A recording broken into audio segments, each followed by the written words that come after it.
Panzerfaust at Götznick, Germany. The recoilless anti-tank launcher is the Nazi equivalent of the American bazooka. The First Army plans to use captured Panzerfaust and instructs 8th Division infantry troops in their employment. La guerra transformó el campo de batalla del siglo XX de una manera que pocos estrategas habían anticipado completamente. Cuando los primeros tanques aparecieron durante la Primera Guerra Mundial, lo hicieron como máquinas lentas, torpes y propensas a fallas mecánicas. Sin embargo, demostraron una verdad inquietante. Un vehículo protegido por acero podía atravesar líneas defensivas que durante años habían permanecido inmóviles. Para la década de 1930, esa lección no había sido olvidada. Alemania, que buscaba evitar el estancamiento de la guerra de trincheras, convirtió la movilidad en el corazón de su doctrina militar. La Blitzkrieg, o la guerra relámpago, dependía de la velocidad, la coordinación y el impacto psicológico. Los tanques no solo debían romper el frente, sino desorganizar al enemigo antes de que pudiera reaccionar. No, sin embargo, esa misma lógica se volvería contra los alemanes cuando sus adversarios comenzaron a desplegar blindados cada vez más resistentes. Durante las primeras campañas de la Segunda Guerra Mundial, como la invasión de Polonia o la caída de Francia, los tanques alemanes parecían dominar el terreno. Pero ese dominio ocultaba una realidad peligrosa. La tecnología militar evoluciona rápidamente en tiempos de guerra y cada avance obliga al rival a responder con algo superior. El punto de inflexión llegó con la Operación Barbarroja en 1941, cuando las fuerzas alemanas penetraron profundamente en territorio soviético y se encontraron con enemigos que no se parecían a nada que hubieran enfrentado antes. El D-34 soviético fue una revelación inquietante.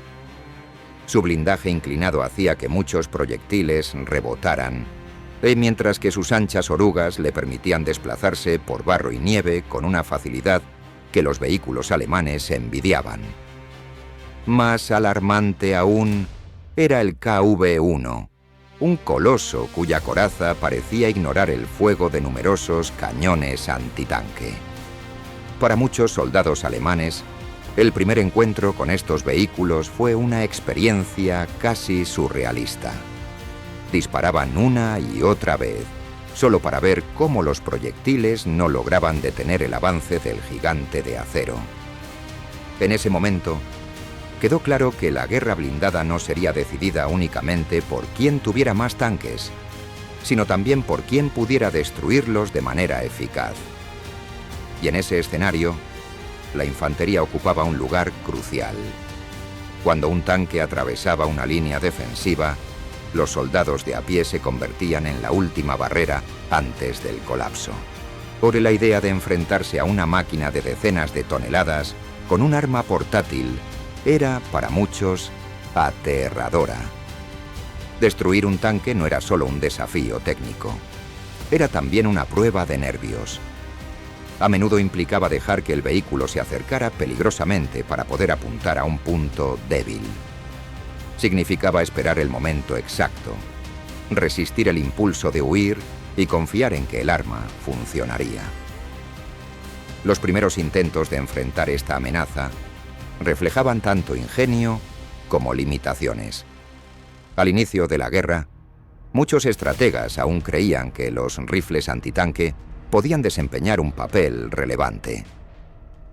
El Panzerbüchse 39 fue el principal exponente de esta idea. Diseñado como un arma relativamente ligera para su categoría, disparaba munición de alta velocidad destinada a perforar blindajes delgados.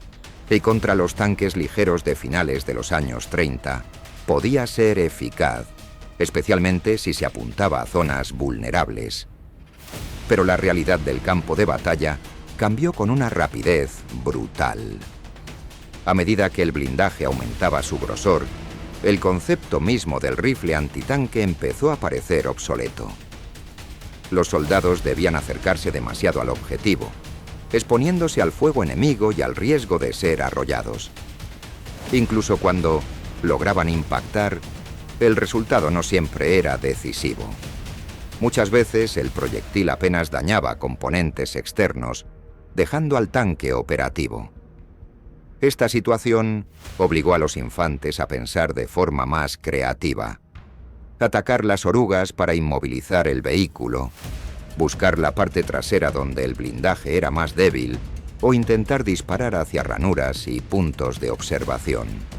Pero esas tácticas requerían sangre fría y una dosis considerable de suerte.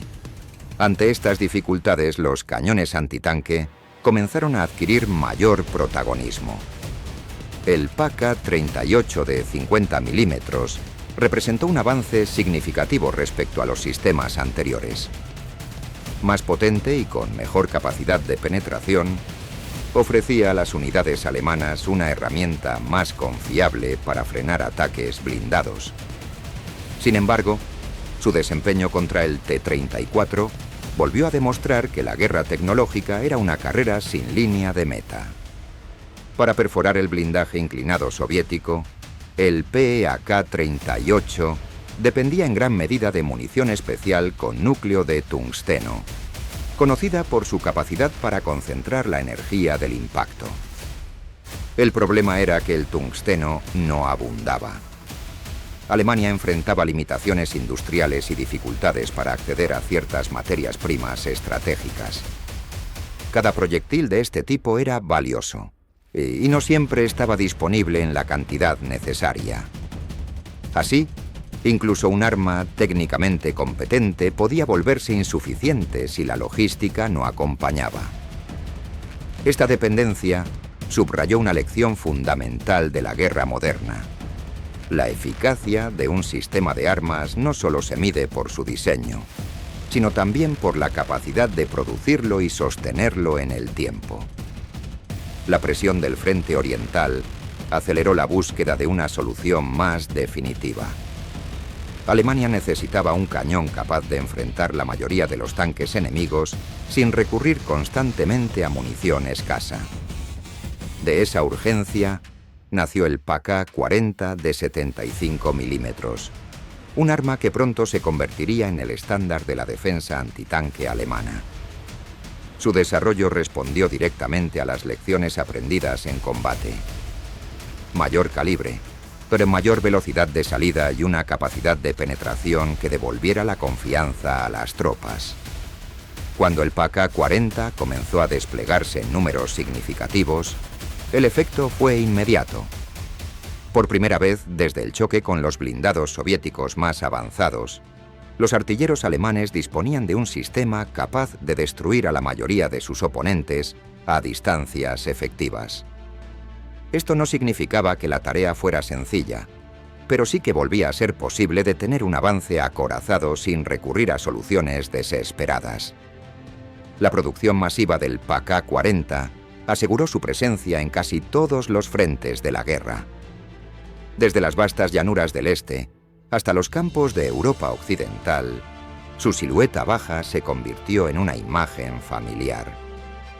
A menudo se lo emplazaba en posiciones defensivas cuidadosamente elegidas, donde podía aprovechar el terreno para ocultarse hasta el último momento. Las emboscadas se transformaron en una táctica habitual. Dejar que los tanques entraran en la zona de fuego y abrir fuego cuando la probabilidad de destrucción fuera máxima. No obstante, el arma también tenía sus desventajas. Su peso considerable dificultaba el traslado, especialmente en condiciones adversas como barro profundo o nieve. Sin un vehículo tractor, moverlo requería un esfuerzo enorme por parte de la dotación.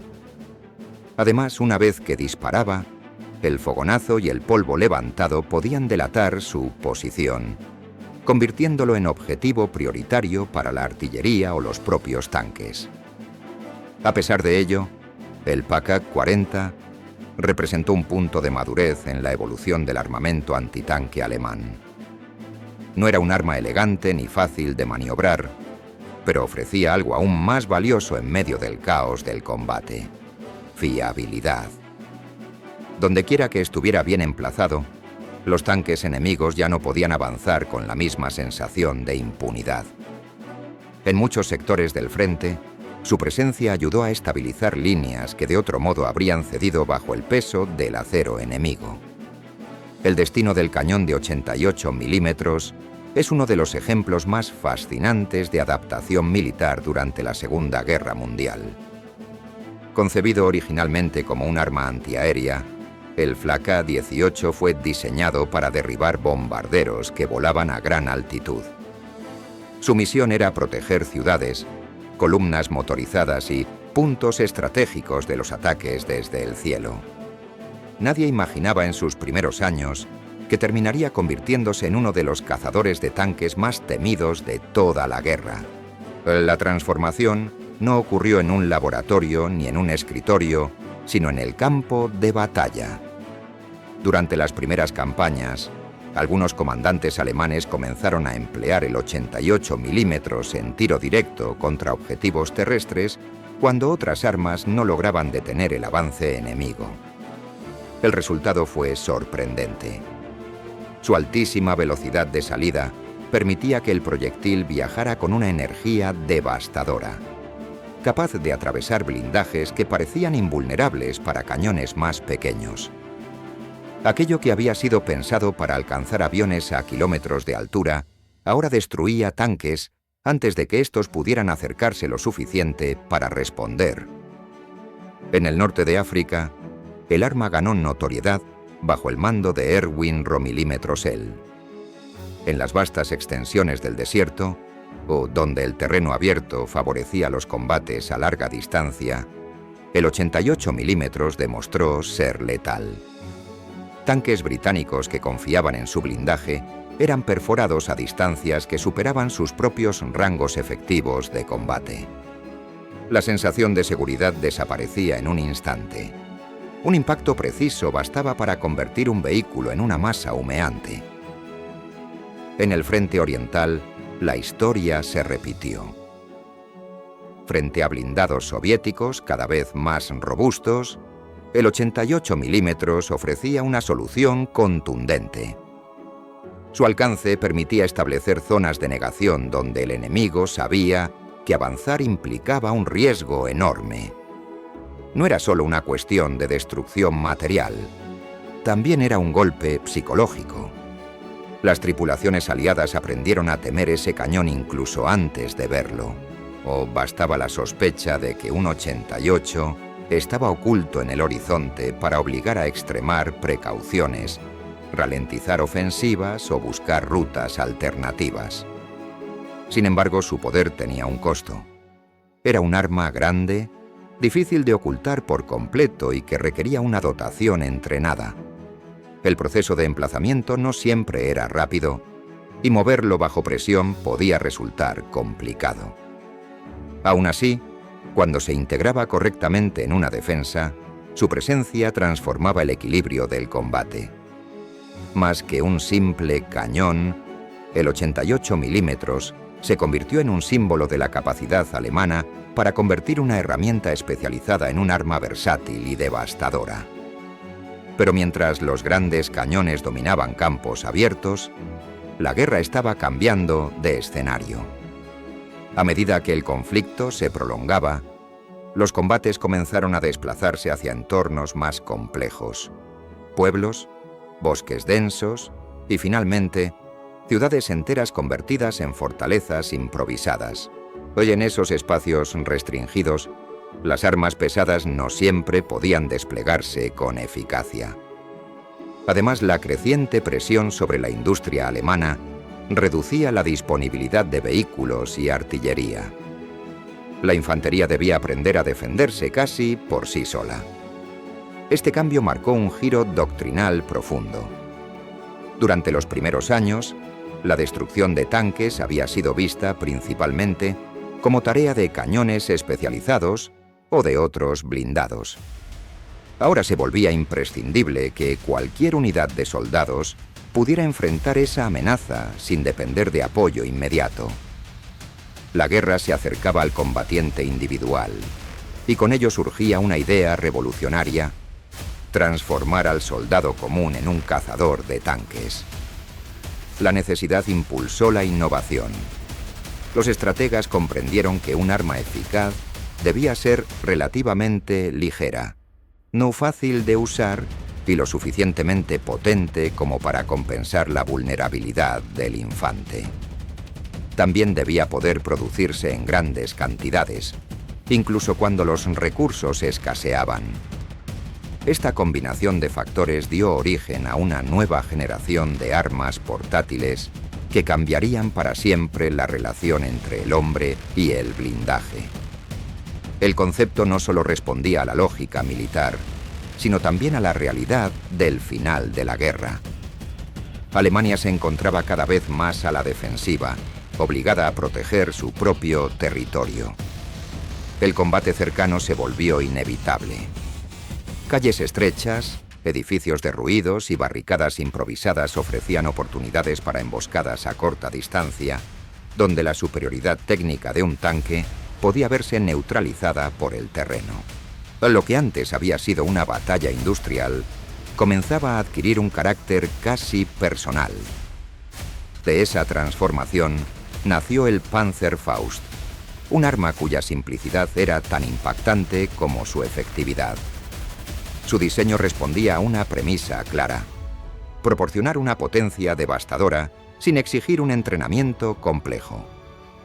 Consistía en un tubo que lanzaba una carga hueca capaz de concentrar la fuerza explosiva en un punto específico del blindaje.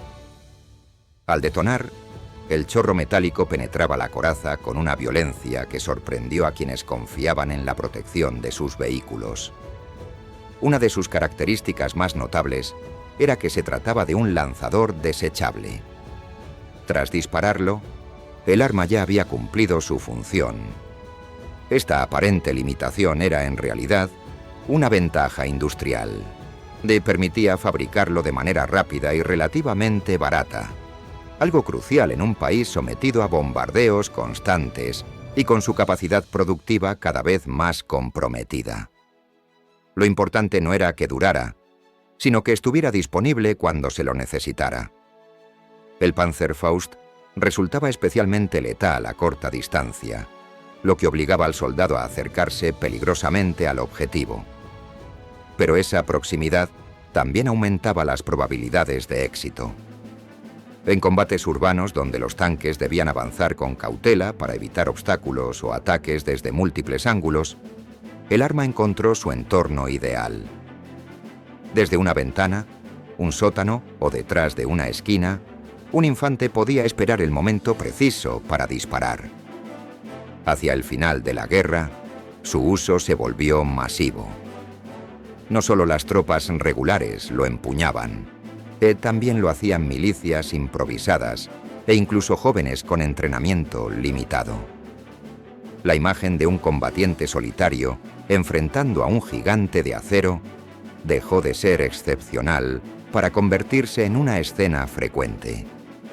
Para las tripulaciones aliadas, cada calle podía ocultar una amenaza invisible. Más allá de su impacto inmediato, el Panzerfaust alteró el equilibrio psicológico entre tanque e infantería. Durante años, el blindado había simbolizado una especie de invulnerabilidad mecánica. Ahora, esa percepción se resquebrajaba. Ningún comandante podía ignorar la posibilidad de que un arma barata, sostenida por un solo soldado, bastara para detener un avance. Así, la evolución del armamento antitanque alemán no solo reflejó avances tecnológicos, sino también una adaptación constante a las condiciones cambiantes de la guerra. Desde el poder imponente del 88 milímetros hasta la crudeza del combate cercano representada por el Panzerfaust, el mensaje era claro. En el campo de batalla moderno, la supervivencia dependía tanto de la innovación como de la capacidad de reinventarse frente a una amenaza que nunca dejaba de transformarse. Si el Panzerfaust representaba la simplicidad llevada a su máxima expresión, el Panzerschreck encarnaba una filosofía diferente: mayor potencia, mayor alcance y una capacidad reutilizable que lo convertía en un arma más cercana al equipamiento profesional de una unidad especializada. Su origen estaba ligado a una lección aprendida en combate. Cuando los alemanes capturaron bazucas estadounidenses en el norte de África y en otros escenarios, comprendieron de inmediato el valor de un lanzacohetes portátil capaz de destruir blindados sin necesidad de artillería pesada. Pero también creyeron que podían mejorarlo. El resultado fue el Panzerschreck, literalmente el terror de los tanques. Más grande que su contraparte estadounidense y armado con un cohete de mayor diámetro, ofrecía una capacidad de penetración notablemente superior. Esto lo hacía especialmente peligroso para blindados medianos y pesados, incluso en situaciones donde otras armas portátiles habrían tenido dificultades. Su alcance efectivo también superaba al del Panzerfaust, permitiendo a los equipos antitanque atacar desde posiciones algo más seguras. Sin embargo, esa potencia traía consigo desafíos técnicos.